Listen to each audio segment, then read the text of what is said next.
Welcome. I'm Rogers Anderson, Williamson County Mayor, and as we travel around our county today, we have the opportunity to have a conversation with many of you will know Paul Webb, our county commissioner from the Brentwood community, and thanks for being with us today. Glad to be here, Mayor. Paul Webb, he came by the office and we had a cancellation, and so I asked Paul to come on the show. So he's not as maybe as prepared that he normally is, but I know Paul and I know his history. I have asked Paul, and he's been confirmed by the county commission to chair the powerful budget committee for this upcoming year that we're in, 17-18. Excuse me. But before we get into the current day dollars and cents and the things that go in, let's kind of go back in Paul Webb's history. Where did you start? Where were you born? I know you married to a wonderful person in Pat and got some kids, and tell us a little bit about Paul Webb and where you went to school. What are you doing now? A little personal side. Well, I'm as you are. I'm a Eastern Middle Tennessee native from Cumberland County. That's Crossville, Tennessee, up on the mountain, and grew up in the town. My mother moved back after my father died, and so we moved in with my grandmother for a while, and both my grandmother and my mother remarried. And it's a funny thing that you talk about the start of politics. Well, my grandmother remarried a town barber. Boy, barbershops in the old days, and maybe today, are the seat of politics. So you hear all the discussions of what's going on. And matter of fact, one of my grandfather's employees became your counterpart, became the old county judge of Cumberland County. And so I learned a lot sitting in the barbershop. And then my mother married a state trooper also, because troopers, very political, especially back in the 50s. So those conversations in those two family settings kind of perked me up like, okay, there's a difference, there's things going on. Went off and served from high school, went to the military. It was Vietnam War time, and I wanted to get an education, so I enlisted in the Air Force and served 2 years on the stateside in Texas and in Alabama, and then 2 years in England. And learned a lot about things, you know, from an international perspective, being in England. And we were married, so you talked about my wife, Pat, and we feel like that strengthened our marriage because it was us and the world. And when you have a partnership like that, it really sinks in. A couple of young people alone, making their way, no parents to help, no friends, and we think that was a good foundation for us. We moved back with Tennessee Tech. Both of us have accounting degrees. We're both CPAs. She's a partner in a Brentwood firm, and I'm the administrator at Westminster Presbyterian Church. Been there for 22 years. I've had history, city treasurer of Brentwood at one time. Worked at Trammell Crow as a corporate accountant and the CFO for the construction division. Had my own business for a while with a partner in the construction area, and worked for some other construction businesses after working at a CPA firm for a while. We moved to Brentwood in 1983 because my wife in Crossville had a big 2-acre lot that her daddy had purchased, and we wanted a big piece of land. And we have almost 2 acres in Brentwood, which is pretty rare these days, but we could play baseball in the backyard and do all the fun things. So with 3 boys, that was something we did. And we also have a benefit, Rogers. You know, it's rare, but I have one son that lives in Brentwood with his family and our 2 granddaughters. Have another son lives in Spring Hill. He's a Franklin firefighter. And another son that lives just over the county line in southeast Davidson County. And they're looking for a place, so they may be moving back in with us for a while, which is okay with us. So they're all here with us, and that's rare these days. And so Pat and I don't talk about how long we've been married, but we were high school sweethearts. We've known each other since 2nd grade. And so her mother was one of my teachers. So that's the part that I look for my political base is no matter where you are, whether you're in a big city like Nashville or a small town like Crossville, my small town roots, what I look to, because I learned early on it's about relationships. Who do you know? Sitting in that barbershop, listening to these old men talk about stuff, you just learn about life. And that at my age, that still comes back. Some of those conversations I heard in that barbershop. You have served on many committees, several committees, I should say, since your involvement with the county side of county commissioner, and I have been personally very thankful and humbled by your approach to things. Without saying, I mean, you're very articulate, and you're very knowledgeable and extremely good with numbers, and those are all wonderful characteristics. What do you say to a young person that's in their 30s, they're getting their life going, and should they get involved in the local area? Should they put back? Does everyone have to run as an elected official? What do you tell that young person? You know, I tell them what what I did. One, if you really want to get involved, there are lots of opportunities. When we moved to the greater Nashville area after college, I knew about the Clinic Bowl. I wanted to be a part of the Clinic Bowl, and that was the Nashville Area Junior Chamber of Commerce, and their charity was what is now the Monroe Carroll Children's Hospital. It had a different name then, and honestly I can't remember, but I wanted to be a part of that. And I'd obviously worked in campaigns in college and in high school, and so, but I wanted to be part of something. Well, I learned a lot of people my age, the Nashville Area Chamber of Commerce, and still have some relationships today. My church treasurer at Westminster is an old Junior Chamber of Commerce person. And so those relationships are lifelong relationships. And so I think that's what I tell people, get involved. And I enjoyed that. I became a big brother through the chamber and served on a lot of committees there. And then we started to have kids. I think Tom Bain and I had the longest tenure of Lipscomb PTO parents. He's long, because his children are stretched out a little bit more than ours. But there's 10 years between Austin and Adam, and his are a little bit longer. And so we compared that one day. But it's just being involved. And if you enjoy it, then it comes naturally. Some people, you know, will want to be involved. I don't enjoy that, and that's fine. Maybe they write a check, or they have a certain craft they do that they can contribute. And I just say, be involved. And you can be involved whether it's your children's school. I'm a church elder. Why? I was asked, I said, sure, I think that's an obligation to serve your church, and I agreed to do that. And you have other relationships, and you learn from people. And so I think if telling somebody new, there's somebody out there that would want your service. So volunteer, try to get on a board, and if you enjoy it, I think it'll enhance your life because you'll develop relationships. And I think that's, to me, that's been a great benefit to me to understand what other people think. What are they doing in their life? How can we work together? And you know, if you're volunteering, you all want to work together for the same cause. So let's flip a page a little bit Okay. on the Paul Webb personal side, and let's get into the things that are challenging to us here in Williamson County. Being an ex-county commissioner, you're a county commissioner, I distinctly respect and thoroughly understand the three main divisions of government. You've got the judicial, you've got the legislative, which is your area, and mine is more in the executive role, the administrative side of those things. We all overlap, we communicate.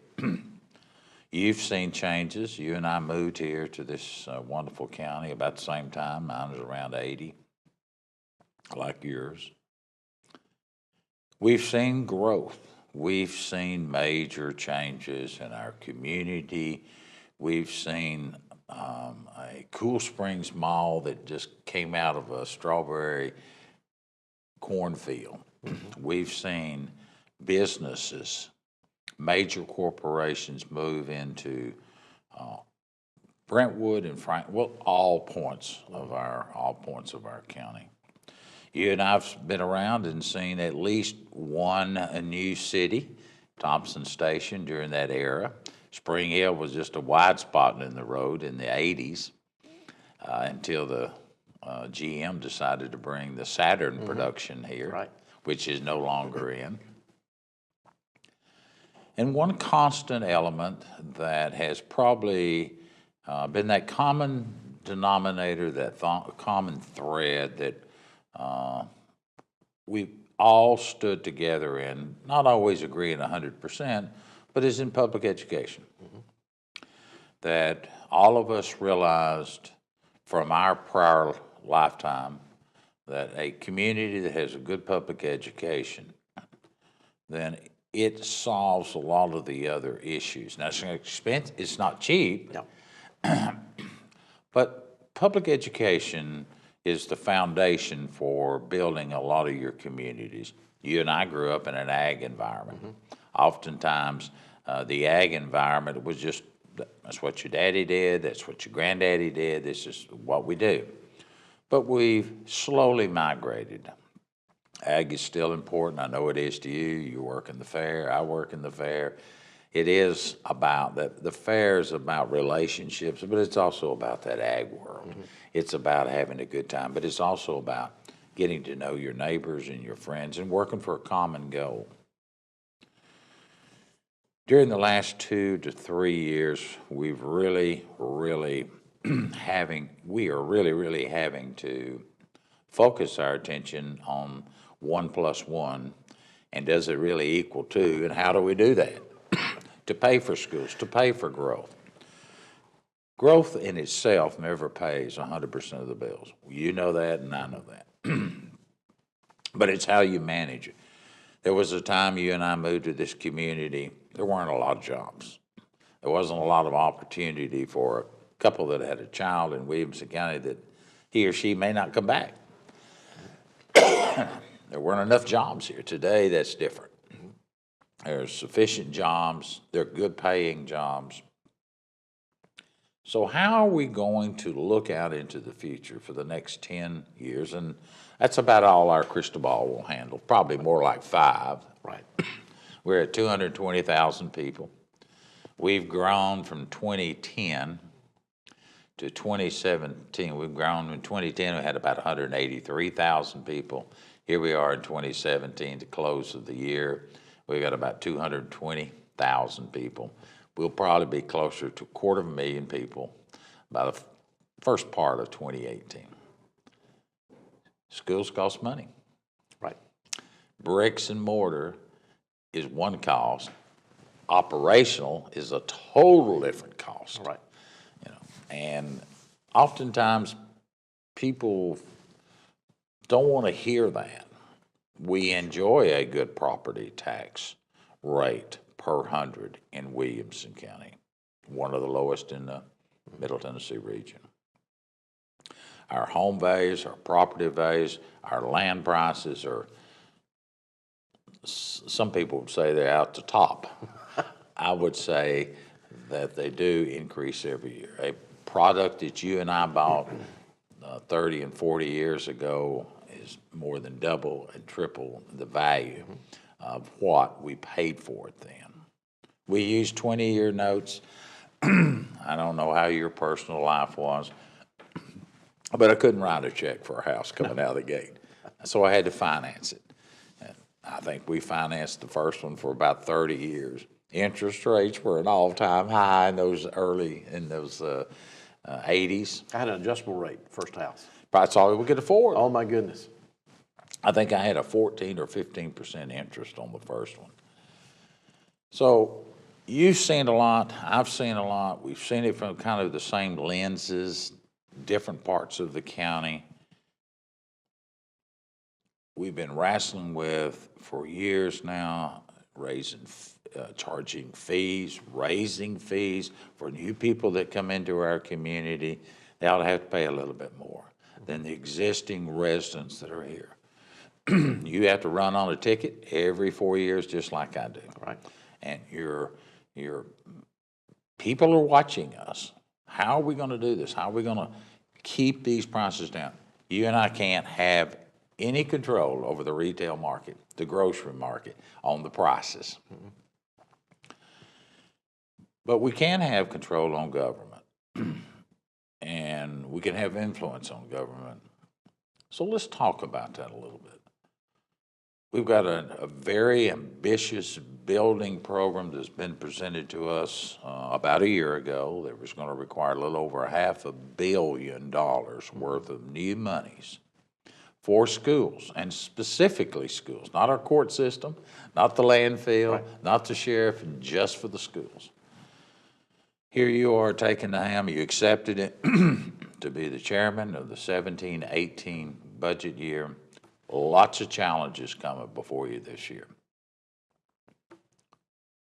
Talk to us a little bit. How are we going to handle some of these issues? We've got an issue that will be brought up in the next 30 days.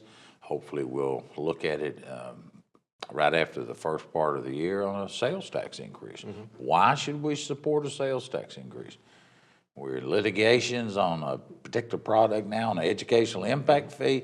I'm just laying it all out here on the table because the general public needs to understand that you and the other 23 members serving as a county commission are all concerned about how we're going to pay for all of these products and keep those taxes down.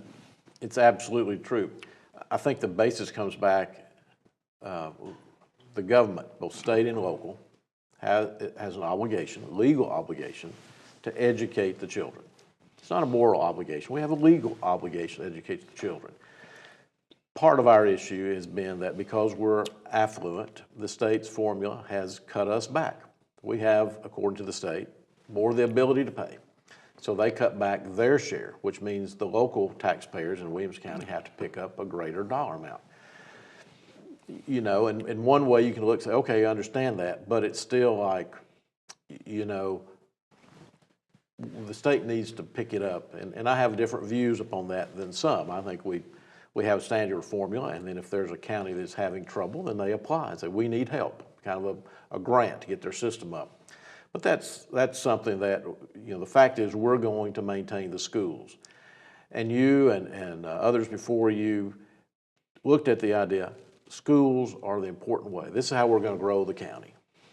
We want to, you know, I'm coming from a Brentwood perspective. And we want white-collar jobs. We're not going to be a smokestack industry in Brentwood, and Williamson County has followed that track. And so those jobs bring in people that are highly educated, and they expect a good education system. The beauty of what we've done over the past, I'll say 30 years since I've moved here, is people that move in from other parts of the country expect to send their children to private schools. They come in, they look at the quality of education they get in the Williamson County public schools, and they say, I'm sending my child to the public school. Well, you know, you've heard of the term, the rising tide lifts all boats. Well, I think that those people coming in, they have a higher education expectation of their children. And so they push Dr. Looney and his crew, and then that pushes us, the funding mechanism, that we have to find the funds. Now, the sales tax, I think that's going to be an option. Here's the way this is going to work. You've done a great job of going to the cities, having them to agree for 3 years to help fund the capital improvements and get us over the hump and get us working toward this 10-year plan presented to us by the school board. So that gets us into the point where we can continue this planning. People say, you're not planning. Well, we are planning. We constantly plan. The school board updates their numbers every year, and we adjust what we do in the budget committee and what you do with your county departments. I've heard you say over the years, and I agree with it, schools are our #1 priority. You can look at the numbers. If you include the capital numbers, it's about 73% in my numbers that the tax dollars go, our tax dollars go to fund the schools. So that means that remaining 27% or so funds the court system. Oh, by the way, we're also mandated to provide a court system. Solid waste, we have to do that too. So there's lots of things that government must do per the rules handed down to us by the state, and others that we want to do. I mean, we don't have to have a library. You know, I'm passionate about libraries. We want to fund libraries. We want to provide recreational opportunities. A child in Bethesda should have the same opportunity to play soccer as a child in Brentwood or Franklin. And so that's where the county comes in, providing those recreational facilities. And so put all that in a bubble, and I come back again for my Brentwood thing. It's quality of life. I want to live in Williamson County because we have a great quality of life, and we have a great education system. We have great recreational opportunities. We have, we're close enough to the airport and the entertainment venues in Nashville, and now Williamson County is becoming a destination place, the pilgrimage, for instance. And that's a good thing. We take that blip, and when we bring those people in to say the pilgrimage, using that example, we're collecting sales tax, which a portion of that goes to the schools. The people are staying in the local hotels. They're eating at the restaurants. They're shopping at the mall. All that is generating revenue for us. And one of the good things about that is once the pilgrimage is over, those people go home. But they've left money here that we can use to fund our programs, whether it's parks, schools, the judicial system, whatever it is. So I think we have a great mix of what we've been working with, not only here in the state, but globally. Our convention people go globally. Our economic development people go globally, and they're looking for businesses that fit the mold that we want to go.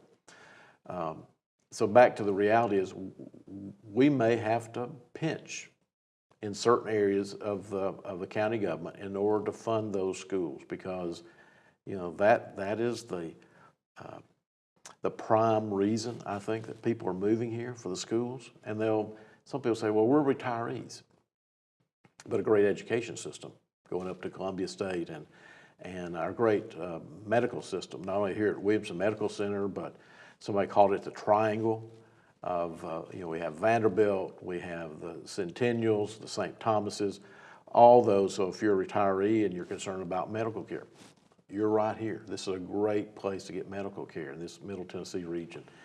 So when I look at all that on quality of life, we're going to have to pay a little bit more than we are now. But when I'm out and about, I keep hearing is, I'm willing to pay a little bit more. I don't want to pay a lot more, but I'm willing to pay a little bit more.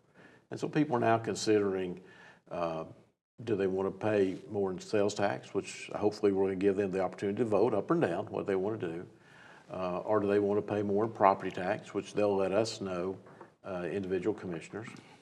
And then one thing, I agree with you, the impact fee to new developers. We've had road impact fees for years, which we use to build roads. We have sewer tap fees.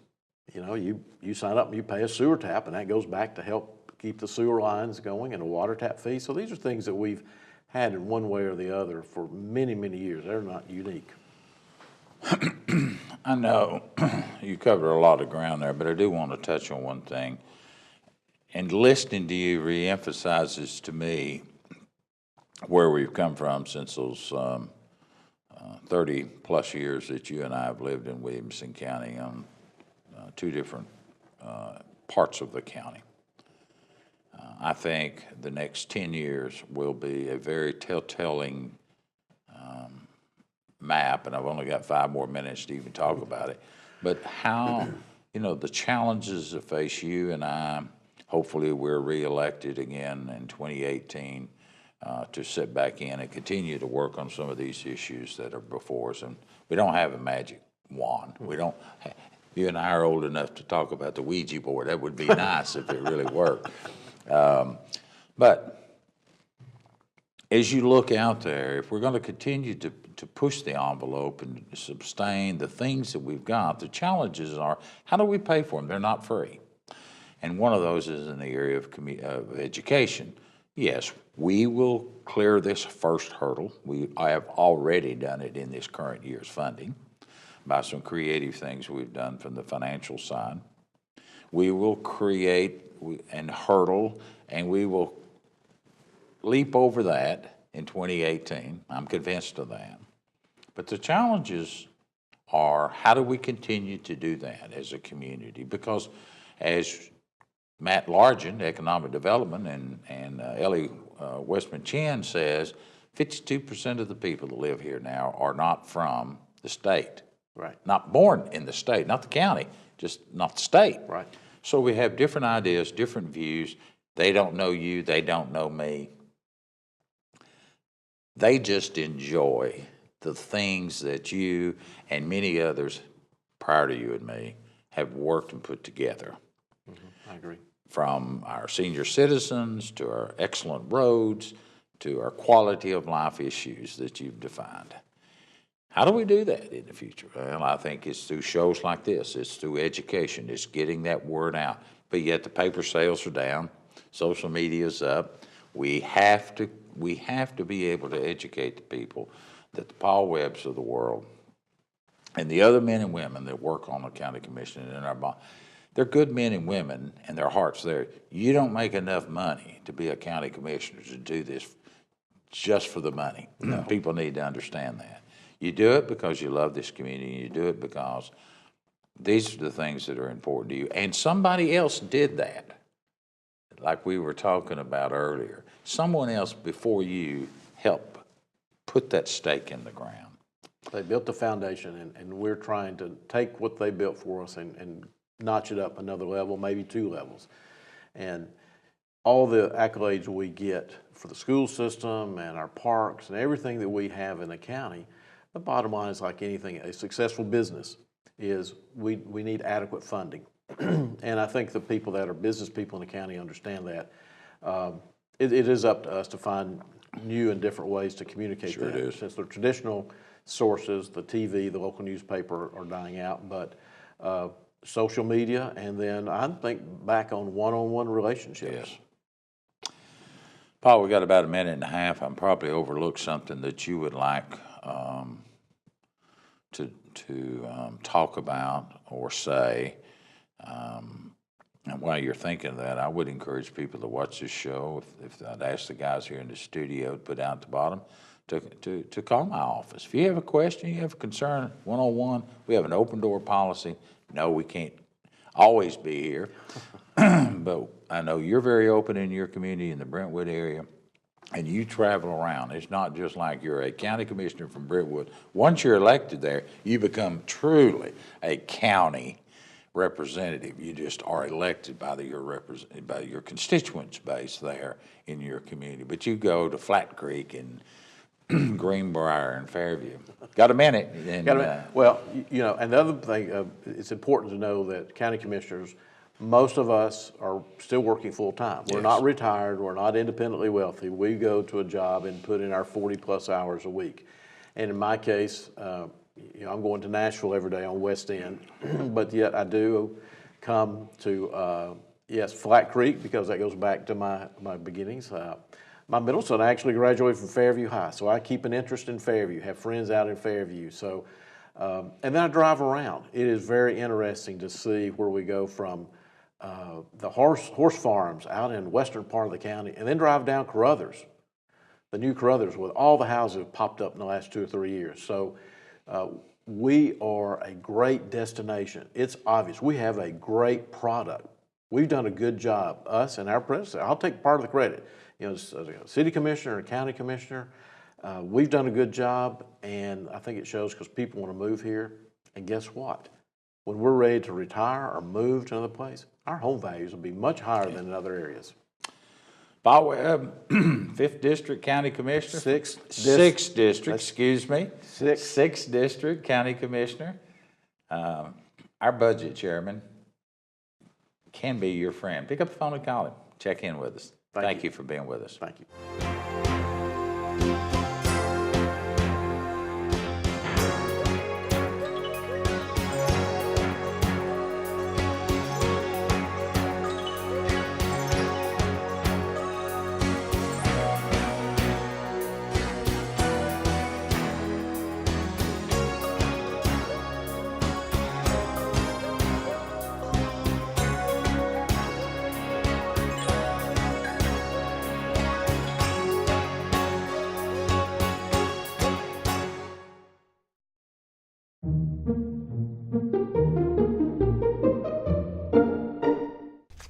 And Morning Light Holds by Catherine Moore.